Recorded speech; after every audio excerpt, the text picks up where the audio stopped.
Hello guys, thank you so much for coming back to watch another video on my channel. Resident Evil franchise has literally one of the best and most scary moments we can find in the horror gaming in general. Even though this franchise has went through different styles, but it still managed to keep its core value, which is the horror. Therefore, let's find out together the most scariest moment we felt and witnessed in Resident Evil franchise.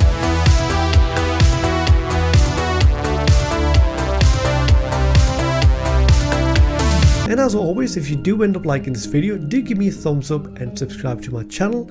It would allow me to make more of these videos for you guys. Going from original Resident Evil all the way to Resident Evil Village, we all have our scary moments where we have all jumped from our chairs or felt uncomfortable in the game. Now it could potentially be anything, whether we are walking down the basement or hearing the footsteps or the atmosphere we are in, and we all love those moments and remember them still to this date. Now Resident Evil is one of those franchises which has gone through the turmoil, but after all of those experiments, it went back to its roots to be a proper horror gaming franchise. So here is a list of the most scariest Resident Evil moments we felt from this franchise. Now remember, this is my personal list, so your list might be different to mine, so do keep that in mind while you're watching this video. Resident Evil 1 had many great moments in which you can either go from the first encounter we had in the mansion scene, a flesh-eating zombie who's munching on a STARS member, or whether it's a Crimson Head, which we found out later on in the game. However, the one moment which is still remembered to this date was the zombified dogs. I love the build up to the reveal of that moment, as when you pass through the same passageway, you can discover the glass is slowly breaking while you're walking past it. However, when we weren't expecting anything, in that moment, the game finally reveals those zombified dogs which actually jump from the window.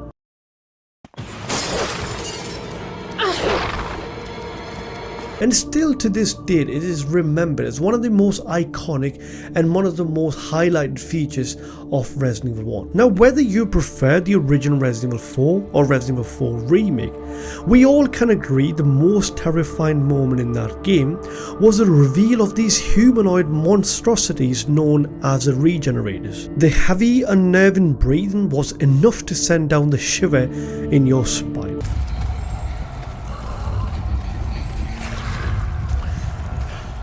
I personally do think though, the Resident Evil 4 Remake Regenerators had more terrifying presence than the first encounter in the game. Regenerators has this brand new movement this time around. They can sprint and they can chase you down in that section. Even when you gun them down, this slide they do on the floor is one of the most eerie moments I've witnessed in a recent Resident Evil titles. They have this wobbly and realistic skin which added more realism to the creature. And in the dim light, with their glowing eyes, can definitely create the most terrifying moments from Resident Evil 4 Remake. Sometimes in order to create the unsettling mood for the player, you don't need to show a monster on the screen in order to create this uneasiness. Sometimes a door or even a dim light hallway is enough to create this unsettling feeling. This was present throughout the Resident Evil 7's atmosphere, and one of the locations, as in the main Baker mansion, when the player stumbles across this basement with the light flickering on top of the door. It actually emphasized that there is nothing good beyond this. Now, when we all grew up, we all have this fear of seeing a boogeyman in the basement,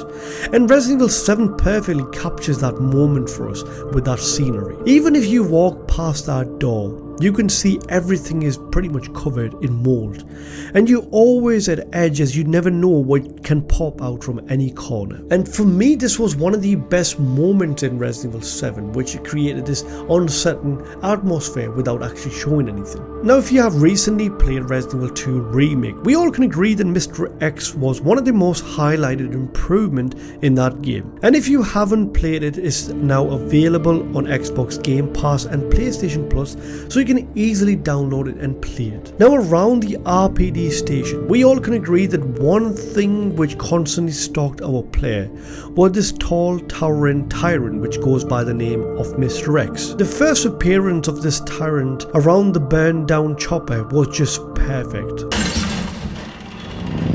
Jesus, stay down! He has this gigantic force, you can feel it, and you cannot put him down permanently. Even though Mr. X is not around you, you can hear the footsteps from far away in the distance, which can still constantly build this tension for the player and keep the player on their toes. And the dynamic while you're trying to solve a puzzle and avoid Mr. X was just beautiful, as there is this risk and reward situation while you're trying to solve every puzzle in RPD Station. I personally think Capcom nailed it with the Stalker enemy in Resident Evil 2 Remake and improved it massively over the original Resident Evil 2. Resident Evil 7 was the most scariest Resident Evil title for me, and the credit goes to the team who spent that much passion in that project and who crafted this haunting atmosphere in Resident Evil 7.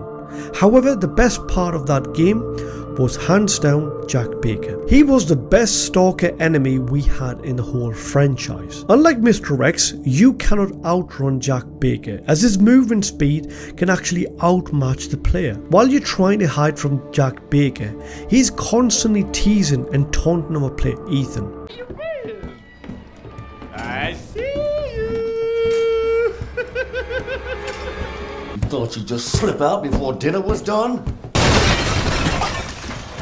God damn! How am I gonna replace this?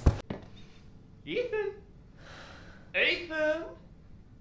Ethan?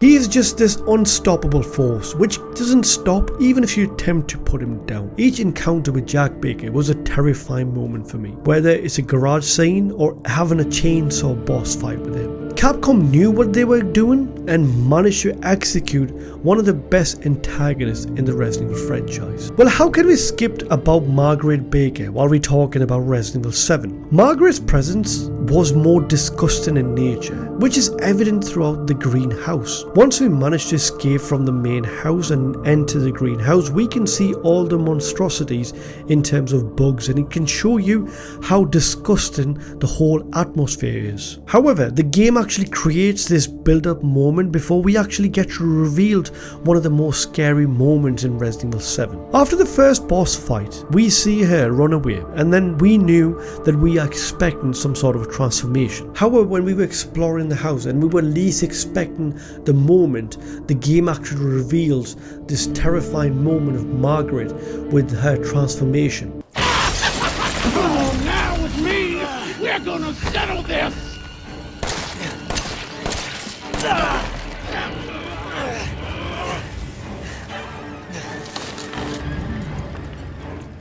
And this transformation was more spider-like in appearance. She even gave birth to bugs while carrying this cocoon around abdominal area, which is quite disgusting. And personally for me, that was the most terrifying and certain boss fight I had in Resident Evil 7. Capcom always shine the most when they think outside the box and experiment new ideas in their game. One of those ideas was actually implemented in Resident Evil Village when we reached the house Beneviento in search of Rosemary Winters. The atmosphere slowly disintegrates when we progress in the house, and then prior to the reveal of the moment, the game gives you that sort of a cue to the player to expect something terrifying, as the color and the lighting of the game and the house actually changes. And as the player progresses further, we get presented to a giant deformed baby fetus with a massive mouth giggling and laughing while dragging its body on the floor with the umbilical cord attached to it.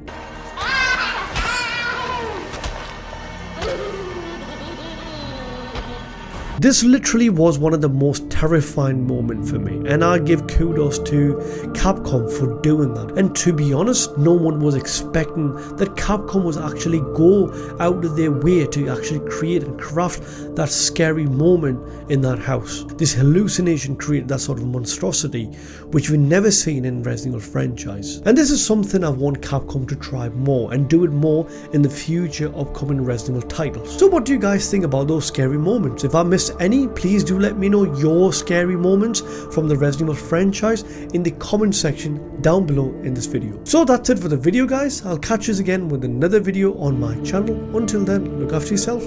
Have a good one.